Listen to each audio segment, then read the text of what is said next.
India has been playing a very significant role in the pharmaceutical sector for a fairly long time now. We came into the exports business in pharmaceuticals about 2 decades ago, and particularly in the last decade or so, our exports of the pharmaceutical products has grown very encouragingly. Now, what actually India offers? I think that is something which I should be able to answer you. What India offers is essentially 2 or 3 things. Most important, Indian pharmaceutical products are spread across the disease profile that prevails in all countries, whether they are developing or the developed. We are particularly distinctive in our presence in the public health area in developing countries, and we are equally visible in the lifestyle related diseases profile in the developed countries. So our horizon is very wide. That is what is the unique point of Indian pharmaceuticals in terms of its availability. At the same time, we also recognize that availability by itself is of not much relevance, because if the person who needs that medicine, if he cannot buy it, then the availability of that medicine on the shelf of a pharmacy has no relevance. And therefore, we recognize that the price of the medicine, the price at which it is offered to the poor customer, is extremely important. So the Indian medicine are distinctive by the fact that they are extremely affordable, they are inexpensive, and thirdly, we also recognize that the low cost of the medicine should in no case compromise the quality of the medicine, and therefore there is an equal emphasis on the fact that quality has to be assured. So what you see here as a brand India is essentially a composite depiction of these 3 elements: availability, accessibility or affordability, and quality. Now let me tell you something about the presence of India's pharmaceutical products globally.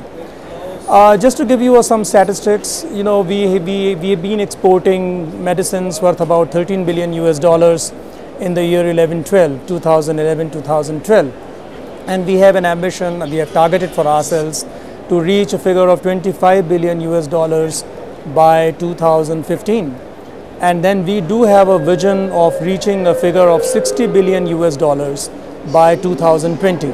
So that is the kind of canvas that we have given to ourselves. Now, how do we want to achieve this? We want to achieve this in 2 or 3 manners. One is that we want to diversify in many markets which today are rather inaccessible to us.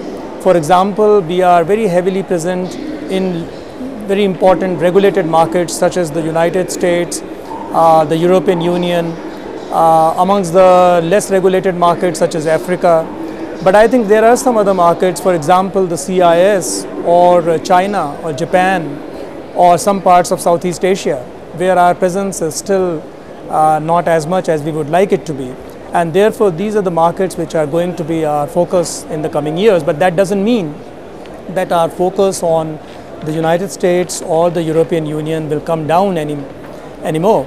Now, the second thing that we want to focus more is on upgrading the technology content of the formulations and the APIs which come out of India. Now, what that means is essentially 2-fold things. One, we want to bring in the technology element to improve the efficacy and quality of the medicines, the generic medicines which are supplied by India, by introducing new drug delivery systems, by introducing a variety of process innovations which will make the medicines more cost effective. On the other hand, we want to infuse a lot of capital, both in terms of private capital as well as government supported financial resourcing, which will help us in encouraging research and development in development of new drugs and new chemical entities. Now that is a very tough task. So we are focusing on both these areas, and we strongly believe that by the kind of attention that we are paying to particularly increasing the value content of the generic medicines that we supply, we would be in a position to achieve a very ambitious target that we have set for ourselves. What is holding us back in some markets is non-tariff measures. Now, these non-tariff measures come from the developed countries, they come from the developing countries. You must be aware of the kind of long time which is taken by some of the markets for granting market authorizations. And similarly, the kind of technical barriers which are imposed by certain particularly developed markets, which make it very difficult and makes it very costly for our exporters and manufacturers to supply medicines. But we are confident that with the kind of technical prowess that we have and with the kind of spirit and entrepreneurship that we have, we will be in a position to meet these challenges. We are working on two planes. One plane is to improve the technology content and thereby improve the value composition of the generic medicine, whether it is in terms of a drug delivery system or whether it is developing and refining new chemical forms of an existing entity and so on. That is one area where our industry is very well geared for, and through various government plans we have been supporting and we have resolved to support the industries, the segments of industry which we believe are potential winners. The other area which you mentioned about is getting into the drug discovery area. Now that is an extremely difficult challenge, but we do believe that if we want to sustain ourselves over a long period, it is important for us to get into the drug discovery area as well. Now here it is the tier 1 of our industry which has to play a very significant role, the top category of industry, as well as some highly specialized outfits that have come over the next several years, in last few years, who have the strong specialization in chemical and biological sciences. Now that is what we need to encourage, and what we perceive over the next few years, that we need to work strongly in the area of biological pharmaceuticals. So that is going to be the next point of destination for us, and the work has already started. We are proposing to work in the area of biosimilars and various kinds of biologicals, and to revive some segments of biological industry which were once upon a time very strongly present in India, for example the fermentation industry, and try and see how we revive the fermentation industry.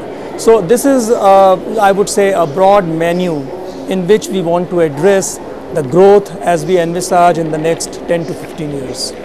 We do believe that we have a potential of becoming an important destination for clinical trials, and it is not just a potential, but it is getting gradually realized, and today India offers a very significant market for clinical trials.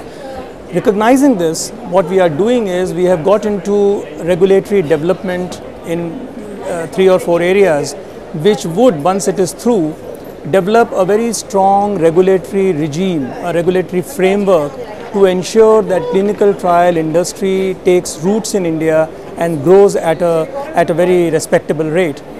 We are in the process of bringing out regulatory reforms in the area of contract research organization registration, in the area of seeking investments in the clinical trial industry, in the area of providing various kinds of regulatory disciplines for clinical trial industry. I am told that there are about 5 specific sectors of discipline which are in the process, and we expect that in the next few months we would be through with them, and then we will have a much more well-disciplined and well-identified regulatory framework for clinical trials that will catapult us into the next orbit.